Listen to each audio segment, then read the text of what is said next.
नमस्कार। देश की तमाम फटाफट खबरों में आपका स्वागत है। खबरों के लिए आपसे निवेदन कि यदि आपने हमारे चैनल को सब्सक्राइब नहीं किया तो कृपया करके आपके अपने चैनल को सब्सक्राइब करना ना भूलें। आप सब्सक्राइब करते हैं तो हमें हिम्मत होती है सही और सच्ची खबरें आप तक पहुंचाने की। तो क्या है आज की बड़ी खबर? शिवसेना यूबीटी के राज्यसभा सांसद प्रियंका चतुर्वेदी ने आज राष्ट्रीय स्वयंसेवक संघ के राष्ट्रीय अध्यक्ष मोहन भागवत के जनसंख्या और मंदिर मस्जिद को लेकर दिया बयान पर पलटवार किया है। मोहन भागवत ने एक दिन पहले नागपुर में कहा था कि हिंदुओं की आबादी कम हो रही है, उनको कम से कम 3 बच्चे पैदा करने चाहिए। आरएसएस प्रमुख के इस बयान पर राज्यसभा सांसद चतुर्वेदी ने प्रतिक्रिया देते हुए कहा कि हम उनसे उम्मीद रखेंगे कि वह इस बात का ध्यान रखें अगर बेरोजगारी हर घर में बढ़ रही है। उन्होंने आगे कहा कि बेरोजगारी में सबसे ज्यादा हिंदू घर प्रभावित हो रहे हैं। आरएसएस पर हमला बोलते हुए उन्होंने कहा कि आज के समय में सभी महंगाई की चपेट में, इसमें सबसे ज्यादा हिंदू, मुस्लिम, ईसाई और सिख लोग शामिल है। उन्होंने कहा कि वह मोहन भागवत से अपील करेंगे कि पड़ोसी देश बांग्लादेश में लगातार हिंदू परिवारों पर अत्याचार हो रहे हैं, आप उस पर आवाज उठाएं और प्रधानमंत्री मोदी से बात करें। प्रियंका चतुर्वेदी ने बांग्लादेश में हो रहे हिंदू परिवारों के हमलों पर चिंता जताई। सीए कानून पर बात करते हुए कहा कि जहां पर भी हिंदुओं को प्रताड़ना हो रही है वहां भारत उसमें कदम बढ़ाकर उनकी मदद करे। प्रधानमंत्री को भी इस मामले में बोलना चाहिए। विदेश मंत्रालय ने एक शब्द नहीं कहा कि हमारे हिंदू भाई बहनों के साथ अत्याचार किया जा रहा है। हमारे मंदिरों को तोड़ने और इस्कॉन जैसी एक बड़ी संस्था को बैन करने की मांग हो रही है। हजारों की संख्या में किसान अपनी मांगों को लेकर आज दिल्ली की ओर कूच किया। इसकी वजह से नोएडा से दिल्ली आने वाले रास्तों पर लंबा जाम नजर आ रहा है। Chilla border, UP gate, Mahamaya flyover पर भारी जाम देखने को मिल रहा है। बीते 27 नवंबर से किसान ग्रेटर नोएडा प्राधिकरण पर और इसके बाद 28 नवंबर से 1 दिसंबर तक यमुना प्राधिकरण पर धरना और प्रदर्शन किया। अब आंदोलन के तीसरे और अंतिम चरण यानी आज 2 दिसंबर को वह संसद सत्र के दौरान दिल्ली कूच करने जा रहे हैं। इसके लिए प्रदर्शनकारी किसान पहले महामाया फ्लाईओवर के पास दोपहर 12 बजे से जुटना शुरू हुए और दिल्ली की ओर ट्रैक्टरों से मार्च किया। पुलिस ने किसानों को रोकने के लिए दिल्ली की सीमाओं पर बैरियर लगा दिए गए। दिल्ली पुलिस और गौतम बुद्ध नगर पुलिस चेकिंग कर रही है। किसानों को दिल्ली में दाखिल होने से रोका जा रहा है। इसी बीच कई रूट डाइवर्ट किए गए हैं।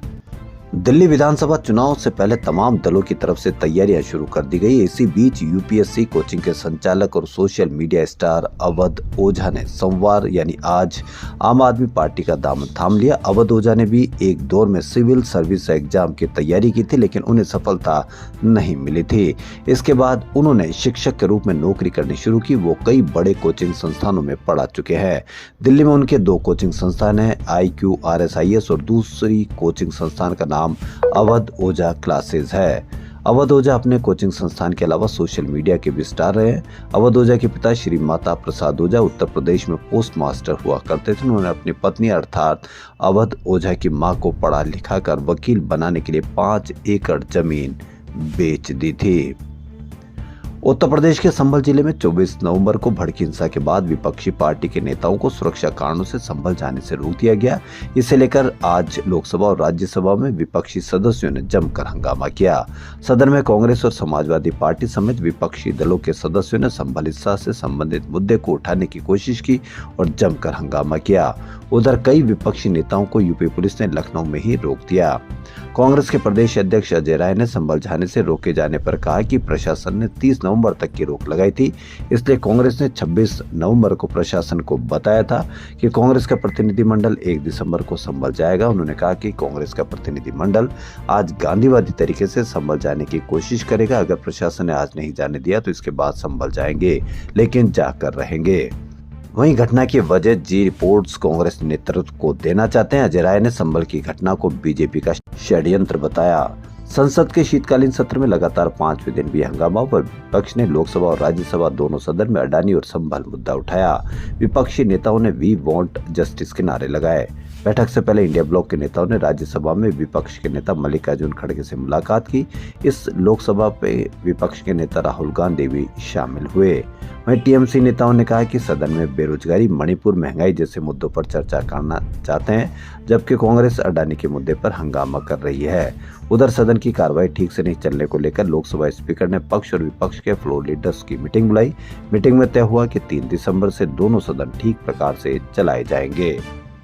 पश्चिम बंगाल की मुख्यमंत्री ममता बनर्जी वक्फ विधेयक के मुद्दे पर खुलकर केंद्र सरकार के खिलाफ आ गई। बंगाल विधानसभा में सोमवार को संबोधित करते हुए उन्होंने भाजपा के नेतृत्व वाले केंद्र पर विधेयक के जरिए मुसलमानों को निशाना बनाए जाने का आरोप लगाया।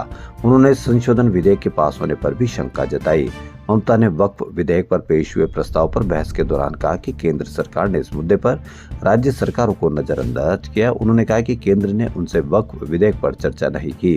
तृणमूल कांग्रेस प्रमुख ने विधेयक पर चर्चा के लिए बनाई गई संयुक्त संसदीय समिति की बैठक में विपक्षी सांसदों को चुप कराए जाने के मसले पर भाजपा की आलोचना की। वहीं कर्नाटक से एक बड़ी दुख खबरी।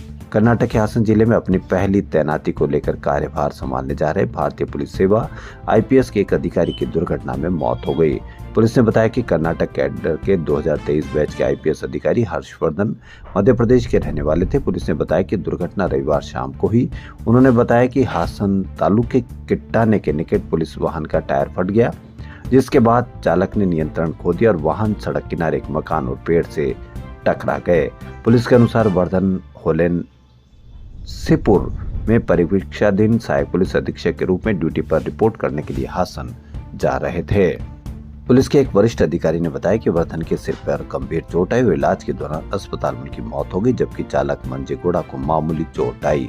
पुलिस ने बताया कि आईपीएस अधिकारी ने हाल ही में मैसूर स्थित कर्नाटक पुलिस अकादमी में अपना 4 सप्ताह का प्रशिक्षण पूरा किया था। उन्हें बताया कि उनके पिता उपमंडल अधिकारी कर्नाटक के मुख्यमंत्री सिद्धारमैया ने अधिकारी के परिवार के प्रति संवेदना व्यक्त की है। खबरों में फिलहाल इतना ही। यदि आपको हमारा चैनल पसंद आए तो लाइक, सब्सक्राइब और शेयर अवश्य करें। धन्यवाद।